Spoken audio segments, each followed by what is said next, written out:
Well, let's hear now from Gideon Nyoke. He's an advocate of the Kenyan High Court. He's speaking to us from Nairobi in Kenya. Gideon, it's good to have you on Africa Matters. Let's just start with the legal aspect of all of this, because Paul Mackenzie is in police custody. But what is he being charged with? And what is the case that police have to prove against him in order for these charges to stick? And the difficulty is that the prosecution may encounter in charging Mr. Mackenzie is these people went to the church through their free will. It was something which happened over a long period of time. And the other challenge is they had been promised that once they starve and die, they will meet Jesus. So one of the complex issue here to prove is whether those who have died have gone to heaven. And that's why it's not been an easy case. And he has been arrested before in 2018. He was arrested and released. But the government is considering to charge him with terrorism charges because of the mass murder that happened. And also him giving misleading information that led to the loss of life. If he'd been arrested in 2018 and he was looked into with regards to terrorism, how then was this particular cult, where bodies are still being dug up, how were they able to operate undetected for such a long time?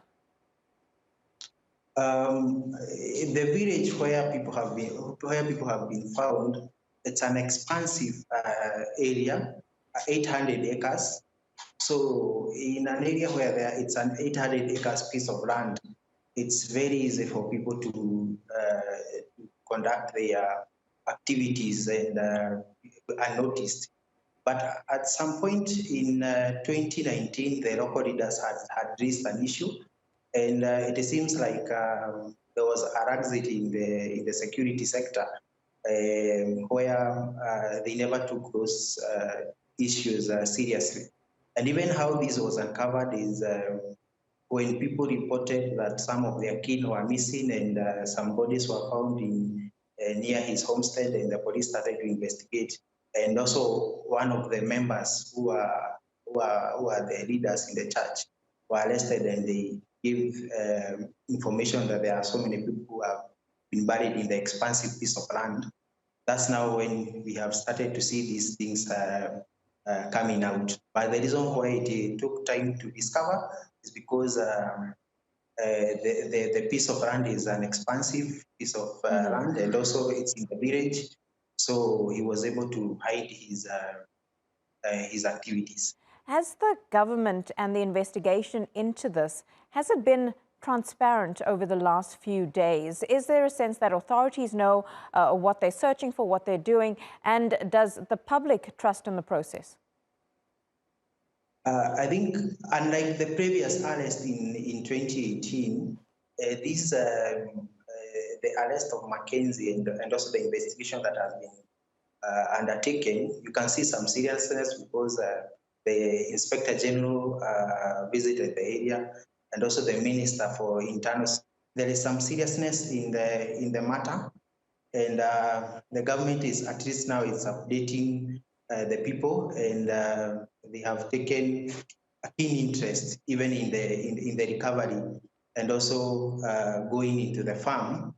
It's a bit serious compared to the last time. Gideon, there have now been calls to regulate churches and those working in the church, but some are saying that this infringes on religious rights and religious freedoms. What are your thoughts on that? It's true. Article 32 of the Kenyan Constitution provides for freedom of religion and conscience. But we know even in our Constitution that rights and freedom can be limited. So it's a tough balancing act, considering that if the government want to introduce some regulation to the religion, it will be difficult for the government to know how far can they regulate.